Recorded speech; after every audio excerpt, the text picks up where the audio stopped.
Il n'est pas fait de verre et pourtant, il va nous en parler ce matin. Bonjour Eric Revel. Oui. Bonjour Cécile, bonjour Patrick. Oui, alors tout le monde se souvient, on allait regarder au fond du verre le numéro. À la Le numéro, cantoche. on se disait, tiens, t'as cet âge-là, vous vous souvenez, non? Oui. Oui. Bon, oui, c'est l'histoire de cette verrerie Duralex, qui est justement le symbole d'un savoir-faire et d'un certain Made in France, Eric. Bah oui, je suis sûr, Cécile et Patrick, que quand vous étiez à la cantine À au notre collège ou au quotidien. lycée, vous preniez votre verre et avant de mettre l'eau du bro, vous savez, le bro en métal, Oui, là, oui. bah, vous regardiez au fond et vous disiez j'ai 20 ans, j'ai 30 ans, parce qu'il y avait des petits numéros. Au Dites fond pas de ça, ces ça verres date notre Duralex. âge.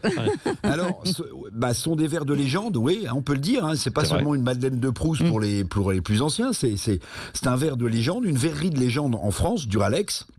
Et je vais vous dire, c'était tellement important à l'époque qu'elle avait même trouvé sa place, cette marque Duralex, au musée d'art moderne de New York. Vous imaginez, Duralex à New York. Bon, c'est une verrerie qui est près d'Orléans, elle vendait plus assez, elle a été mise en faillite, mais c'est aussi une forme de symbole du Made in France, je vais y revenir.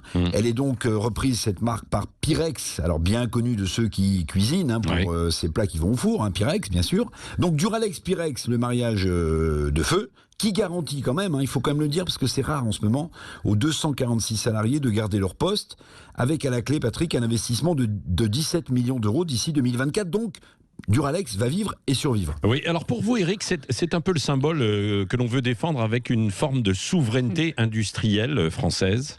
Eh ben oui, moi je veux y croire, parce qu'il y a une sorte de comment dirais-je, de léger vent porteur en ce moment dans les actes, mais aussi dans les discours d'un retour à une forme de souveraineté industrielle nationale en ce moment. Alors, il s'agit peut-être, tout simplement, enfin on veut y croire, des effets collatéraux de la crise sanitaire avec la remise en cause de la mondialisation, qui nous a fait du mal évidemment, et de son train de délocalisation. Oui, c'est bien possible, c'est peut-être ça le vent porteur. Oui, un vent porteur avec d'autres exemples récents aussi de groupes français qui peuvent le rester.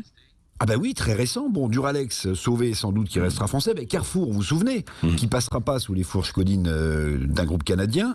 Les chantiers de l'Atlantique, il y a 2 jours, qui ne seront pas vendus à une entreprise italienne. Alors, ce sont des petits cailloux qui se multiplient sur le chemin de la conquête industrielle. Le chemin est long et les cailloux sont très petits, oui. Mais souvenez-vous quand même, tout ce qui a disparu comme marque française ou qui a été racheté par des groupes étrangers, tiens, Alcatel, Péchinet, Thomson, Usinor, tous ces fleurons ont disparu. Et puis, attendez, quand même, la crise de la vaccination actuelle nous le prouve tous les jours, quand même. Pas assez de doses, pas assez de ceci, pas assez de labos, pas assez de recherche en France. Tout est parti en Inde, en Chine, aux États-Unis. Bon, écoutez, moi, je vais faire de Duralex un symbole. Il est temps de se réveiller. On peut donc se dire, il faut plus de Duralex et plus de grands symboles encore, si c'est possible, de reconquête industrielle française. Oui, allons-y. Et donc vous regardez le verre à moitié plein. Voilà, Oui, pas mal. numéro au fond, Pas mal.